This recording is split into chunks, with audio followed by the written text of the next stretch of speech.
AI stocks आसमान छू रहे हैं और सबके मन में बस एक ही सवाल घूम रहा है। कहीं ये एक और बबल तो नहीं बन रहा? कहीं ये 2000 वाला .com क्रैश फिर से तो नहीं होने वाला? या इस बार कहानी कुछ अलग है? तो हुआ ये कि जब ओपन एआई के सीईओ सैम ऑल्टमन से एआई बबल पर सवाल किया गया तो उनका जवाब कमाल का था, पूरे कॉन्फिडेंस से भरा हुआ। देखिए, ये सिर्फ एक बयान नहीं है, ये दिखाता है कि इस गेम में दांव पर कितना कुछ लगा हुआ है। तो सवाल ये उठता है कि क्या ये सिर्फ एक लीडर का बेखौफ कॉन्फिडेंस है या फिर ये एक खतरे की घंटी है? इसका जवाब हाँ या ना में नहीं है। इसे समझने के लिए हमें थोड़ा और डीप में जाना पड़ेगा। तो चलिए सबसे पहले उन वजहों को देखते हैं जो लोगों को इतना परेशान कर रही हैं। क्या एआई को लेकर जो ये हाइप है वो सच में ज़रूरत से ज़्यादा है? चलिए नंबर्स क्या कहते हैं वो देखते हैं। अब ये स्लाइड देखिए, ये एक काफी टेंशन देने वाली बात बताती है। आज एआई से जुड़ी टॉप 5 टेक कंपनियां MSCI वर्ल्ड इंडेक्स का 20% हिस्सा बन चुकी हैं। ये .com बबल के टाइम से ठीक डबल है। और जब मार्केट कुछ गिनी चुनी कंपनियों के हाथ में इतना सिमट जाए ना, तो ये अक्सर एक वार्निंग साइन होता है। और बात यहीं खत्म नहीं होती। एक और आंकड़ा है जो हैरान कर देगा।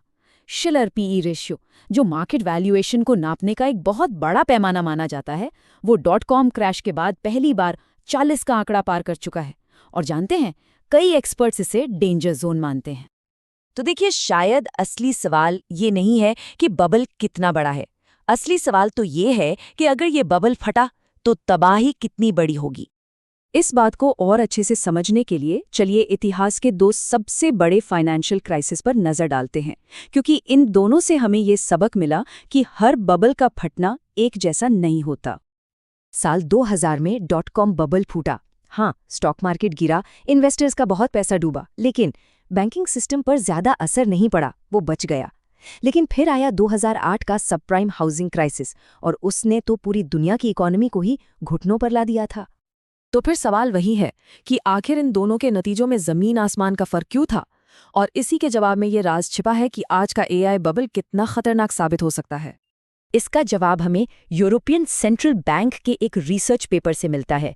पेपर कहता है कि असली खतरा इस बात पर डिपेंड करता है कि रिस्क असल में है किसके पास, आम लोगों के पास या फिर बड़े बड़े बैंकों के पास। यहाँ एक बहुत जरूरी टर्म है जिसे समझना होगा, सिस्टेमिक रिस्क यानी प्रणालीगत जोखिम। इसका सीधा सा मतलब है वो खतरा जब किसी एक बड़ी कंपनी या बैंक का डूबना पूरे के पूरे फाइनेंशियल सिस्टम को ले डूबता है, बिल्कुल डोमिनो इफेक्ट की तरह।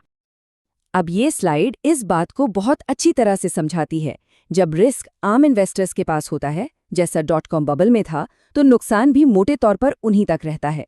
लेकिन जब बैंक खुद रिस्की एसेट्स लेकर बैठ जाते हैं, जैसा 2008 में हुआ था, तो उनके फेल होने से पूरा सिस्टम फ्रीज हो जाता है, बाजार में पैसा मिलना बंद हो जाता है और पूरी की पूरी इकोनॉमी बैठ जाती है। तो चलिए अब इसी नज़रिए से आज के एआई बूम को देखते हैं। पता लगाते हैं कि इस बार रिस्क असल में है कहाँ। ये मामला 2000 जैसा है या फिर 2008 जैसा? एक तरफ तो ये कहा जा रहा है कि इस बार सिचुएशन सेफ है। आज की जो बड़ी एआई कंपनियां हैं वो .com वाली स्टार्टअप्स की तरह नहीं हैं। ये बहुत प्रॉफिट बना रही हैं, इनके पास कैश का अंबार है। मतलब ये सिर्फ हवाई बातों पर नहीं बल्कि असली मुनाफे पर टिकी हैं। लेकिन सिक्के का दूसरा पहलू भी है। तर्क ये है कि कंपनियां चाहे कितनी भी अच्छी क्यों ना हों, उनके शेयर की कीमतें आसमान पर हैं। मतलब हिस्टोरिकली बहुत ज़्यादा। वैल्यूएशन इतना ज़्यादा है कि भविष्य की सबसे अच्छी उम्मीदें लगाकर भी इसे जस्टिफाई करना बहुत मुश्किल है। और अब आते हैं इस पहेली के आखिरी और शायद सबसे ज़रूरी हिस्से पर, सरकार की भूमिका। सवाल ये है कि सरकारी गारंटी रिस्क के पूरे खेल को कैसे बदल सकती है। इसे कहते हैं मॉरल हज़ार्ड। सिंपल है, जब बैंकों को ये पता हो कि अगर वो डूबे तो सरकार उन्हें बचाने आ जाएगी, मतलब बेलआउट मिल जाएगा, तो फिर वो ज्यादा से ज्यादा रिस्क लेने से नहीं डरते। मतलब जो सेफ्टी नेट उन्हें बचाने के लिए है वही उन्हें खतरनाक खेल खेलने के लिए उकसाता है। और सवाल ये है कि जब ये बेलआउट होता है तो ये पैसा आता कहाँ से है?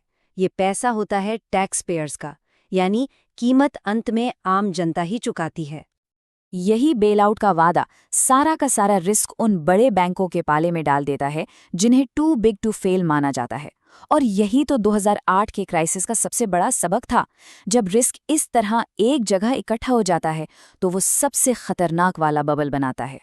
तो हम इसे एक जरूरी सवाल के साथ अपनी बात खत्म करते हैं। ये जो टू बिग टू फेल वाली गारंटी है, क्या ये वाकई हमें संकट से बचाती है, या फिर ये अगले और शायद पहले से भी बड़े संकट की तैयारी कर रही है? ये एक ऐसी बात है जिस पर सोचना बहुत जरूरी है।